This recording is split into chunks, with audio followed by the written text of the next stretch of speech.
On a cold, dark hilltop, not far from David's town, a small group of shepherds with their sheep bedded down stood watch o'er their flocks as if guarding precious wares, while in humble devotion voiced their evening prayers. Though these were men rough-hewn by their occupation, a place in their hearts remained for adoration of the God who created the heavens and earth,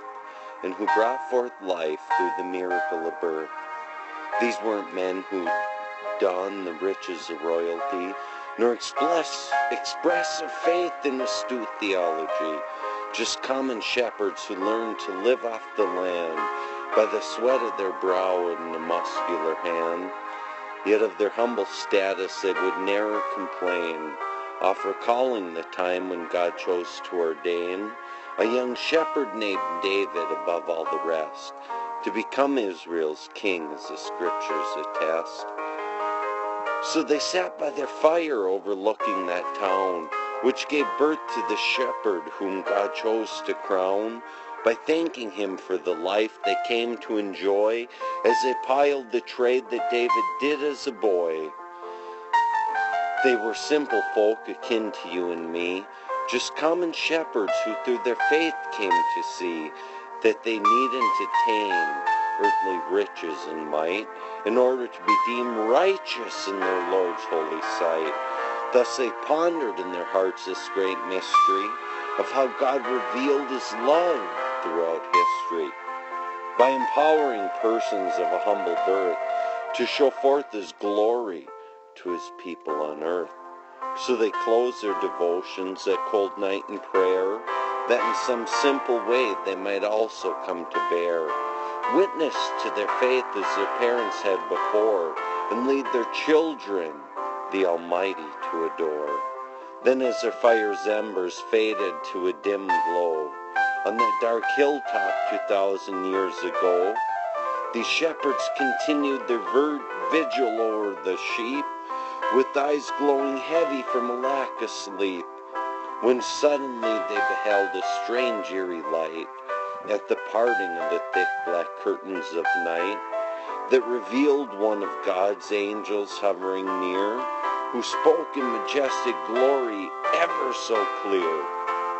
Do not be afraid, the angel said in soft voice, for I bring you a message in which to rejoice, that on this night is born the Messiah your Lord, the Son of God by all heavenly hosts adored. So go to Bethlehem, search for the newborn King, and let your hearts in gratitude and rapture sing, as you kneel before him in humble adoration,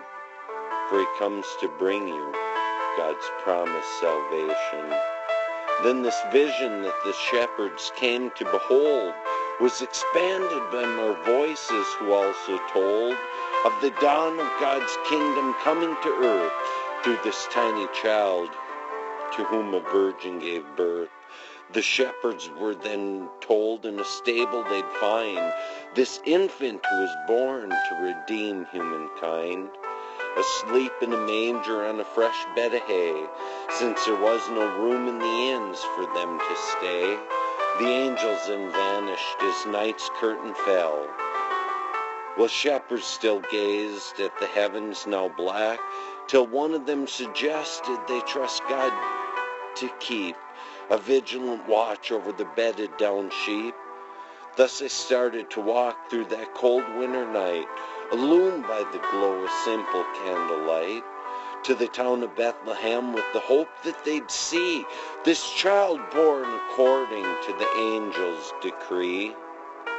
With sole purpose in mind they entered David's town, in search of the infant whom God had chose to crown, to be his Messiah from the moment of birth, the one God ordained to redeem his people on earth. Up and down the streets the shepherds searchingly went, till the glow of their candles was nearly all spent, when they saw in the distance a dim glow of light, revealing a stable to their weakened eyesight. So that stable the shepherds humbly drew near, in the hope that this might be the place to revere the child that angels proclaimed they would find, who would reveal God's salvation to humankind. Thus these weary shepherds at night came to behold a child in a manger, just as they had been told, born to a young maiden, a poor carpenter's wife, no resting from her labor of bringing forth life. Thus before this poor couple and their infant boy, the shepherds' hearts were filled with overwhelming joy,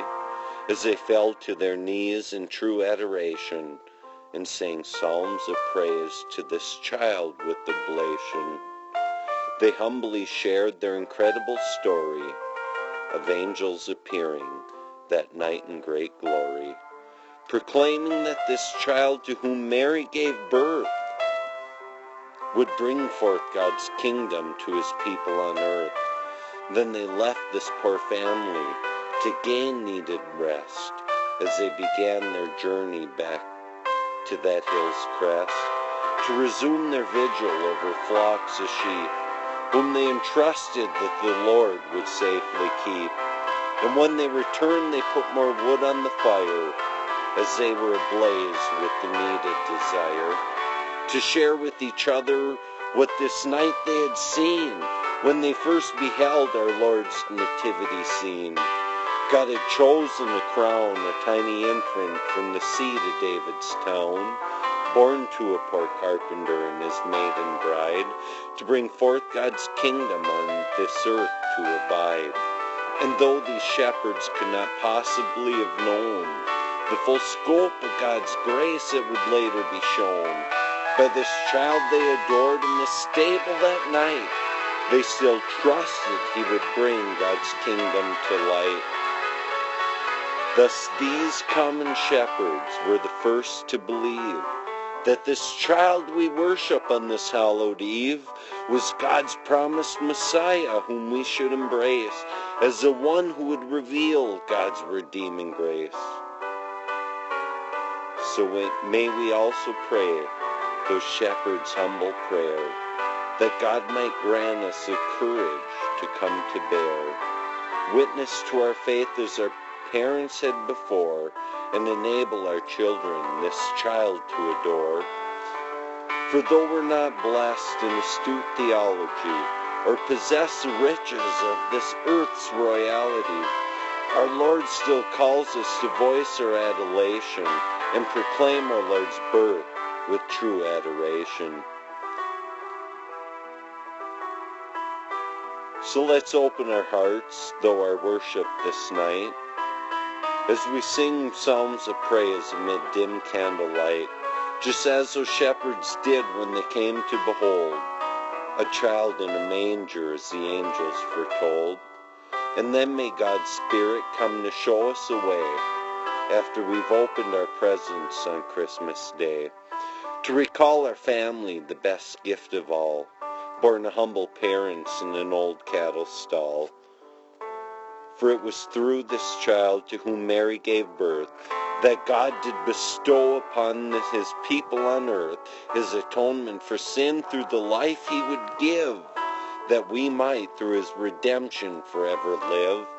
And though our society would have us refrain from mentioning Christ's name, whom God chose to ordain, let us boldly witness to the child we esteem as we celebrate Christmas 2015.